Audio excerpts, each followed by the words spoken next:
brothers and sisters, clergy and members of puppies, 안녕하십니까? Today I'd like to talk about God's ideal family and the kingdom of peaceful and ideal world 2. Let's study from True Mother's Anthology Volume 2. God's ideal family and the kingdom of the peaceful ideal world 2.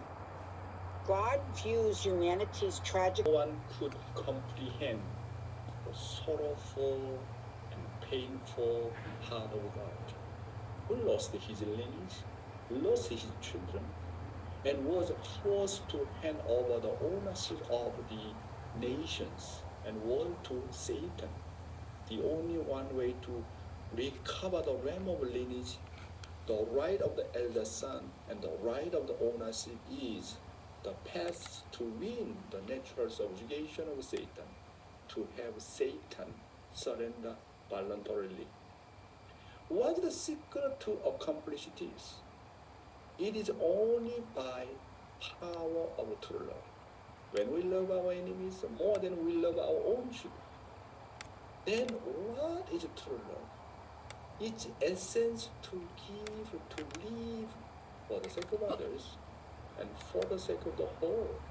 In the end, the thing that changes the individual, family, nation, and world is not some external force and capability or money. Then what can change myself, the nation, and the world? That is determined only by quality of my love, my brothers and sisters. There is a limit to the quality of love of fallen man. The quality of our love actually does not have a good influence on our spouse, children, or parents, and it always causes conflicts, right? The quality of love fallen people cannot overcome one's own fallen nature and always make us envious and jealous and arrogant and self-centered. The quality of our love is so poor that we cannot even love 3 people around us. So we know that our reality is that we have not yet been able to create 3 spiritual children, and we have no influence on them. What are you talking about? No, my quality of love. I cannot love my wife. I cannot love my husband. I cannot love even my own parents. I cannot even handle my own children. What's the fallen man's quality of love? It's very, very low class, right? Very low class.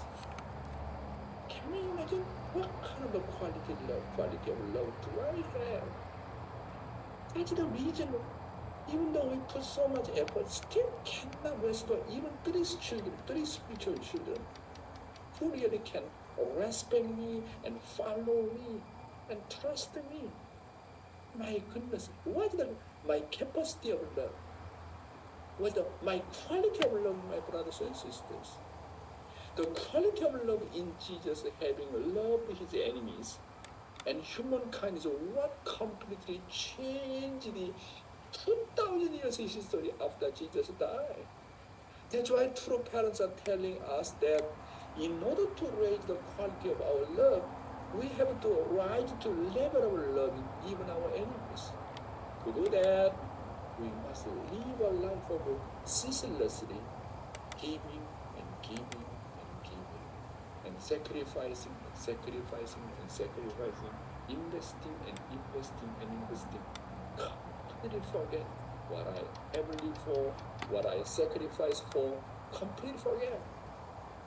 You understand what I mean? And then,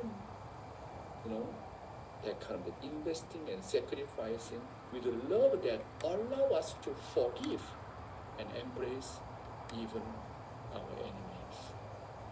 Wow. Which religion talk about, is the real meaning of true love? Very clear. Our true parents explain the meaning of true love and the attributes of the true love, right?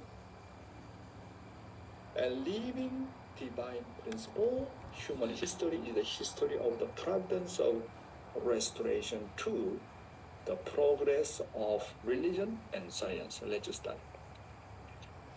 Progress of religion and science. Second, main reasoning are supposed to be integrated into one because there's only one God.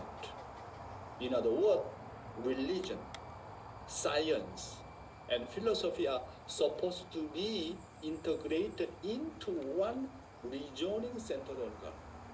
But only Unification Church thought can do that. Then for one reason has God rapidly developed science, including space science, to this stage at the end of the 20th century. It's because we have entered a revolutionary era of thought to unify the universe, centering on the coming of true parents. In other words, it is because the age of the kingdom of heaven on earth has arrived.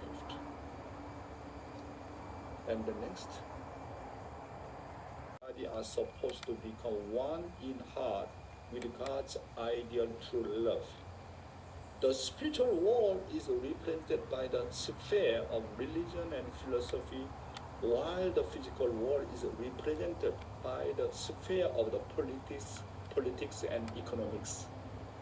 Since the human body and human mind and body correspond to subject partner and object partner, religion and politics, which are also in the position of the subject and object partner, must form a sphere of the harmony and unity in order to bring about an ideal society based on God's true love. The relationship between religion, politics, and economy, including ideology, is like a what? Is like a Trinity relationship. Today's youth ministry, a life centered on mind is eternal life. Very interesting topic. The title itself is really meaningful. A life centered on mind is the human and animal world. Animals have instinct based on the physical body, but they do not have a heart based on the spirit. In the animal world, there's no world of heart where they have gratitude towards someone or the unforgettable grace of being moved by someone. Therefore, to us to become beings different from animals, we cannot just be concerned about what to eat, what to drink, or what to wear centered on flesh. We have to become a people who see through the eyes of the heart, centering on our original mind. Such people can live with God eternally. Although God is invisible to our eyes, if we live by the heart centering on original nature, we will feel everything is as love. You will feel nature's wind and the flowing water, and even the scorching sun as love. Think of the wind as existing to artistically get along with the people, not to disturb people. Think that flowing water is also water of love that exists to give life to people. And also think that the hot, scorching sun is also God's love that embraces and loves the entire universe. Wow, beautiful. In the name of love, right? Can embrace, can digest, can give and take any time. Next content. a life centered on eternal life. Nature is a lump of love to make people into people of love. In that sense, nature is a lump of God's love. Sunlight releases heat of love to cultivate life. Wind is a messenger of love that spreads all of God's love to all corners of the world. If we see, through the eyes of love, eyes of the heart, eyes of the spirit, in this way, a heart of gratitude toward all of nature will automatically well up. The reason fallen people's spiritual sense become so dull is because we live centered on our own selves. If we live centered on ourselves, it becomes a violation of the universal law of living centered on the whole. we will not have a heart of the gratitude even if we look at the nature and we take everything for granted. If you do not know how to be grateful for the nature, you are an animal-like person. People with faith cherish the relationship with the Creator, who created all things the most. That's why when we think that all things such as wind and air, sunlight and water are related to our life and God, we are overflowing the gratitude towards God. So if we only live by the relationship with the physical body and without any relation to spiritual things, then we are just like animals. If we just live to eat and drink and sleep, we are no different than animals. But human beings are, entities with a spirit. So if we live relating spiritually, centering on the heart, that is eternal life. Eternal life is a life that forms a relationship with the eternal one and lives centering on the heart, regardless of whether there is a physical body or not, and whether in the physical world or spiritual world. We call people who live centered on the heart people with an eternal life. This is because people who live by spirit will live joyfully centered on eternal values, even after shedding their physical body. Okay? Next. A life centered on the mind is eternal life. Values or way of life have no way of life, even if they leave their body. They are not dominated by what to eat, what to drink, and what to wear like animals. That's why a life centered on mind is eternal life. Right? Why? Our mind is always connected to eternal life. However, our body someday just gone. That's why here talking about very important. Here key point here. That's why a life centered on mind is eternal life. That's why we need to center on mind and our heart, then connect to eternal life. If we just live centered on our physical mind, there is not eternal life.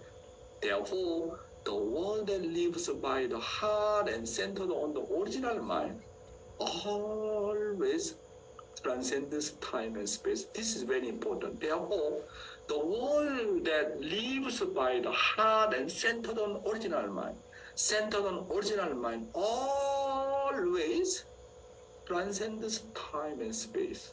Connect to spiritual world, not just only earthly world. That's why we need to live centering on our original mind, centering on our heart, centering on love, right? That's connect to eternal life. Then what must we do? Live an eternal life and sustain it. And how can we go beyond the fleshly centered life and live an eternal life? That's to live a life centered on mind, not a life centered on animal instinct. In other words, a life of heart centered on the mind is eternal life. This is because of a life of heart centered on mind will continue even after going to spiritual world. We receive this mind, eternal life from God since we were born. Therefore, God's mind, that is the mind of eternal life, is in our blood. In God's mind, there is the nature of the essence called love. And women were born with the original nature of love based on God's feminine nature. And men were born with the original nature of the love based on God's masculine nature. That's why we grow our spiritual selves well with the original nature of love and enter the eternal world, just as becoming butterfly is a caterpillar's purpose. People's purpose is to enter spiritual world, the eternal world, be given wings of love and fly to our heart content and exchange love with one another. Today I'm talking about a life centered on mind is eternal life, right? very simple sentence. This is really giving me incredible stimulation. That is right. A life centered on mind is eternal life. Therefore, if we just centering on our physical mind, same as animal, we are different being compared to with the animal. We are different person. We have heart, right? We have original mind, right? We have spirit, right? That's what we need to live, centering on our original mind, centering on eternal love. Then connect to our eternity, right? Thank you very much. God bless you.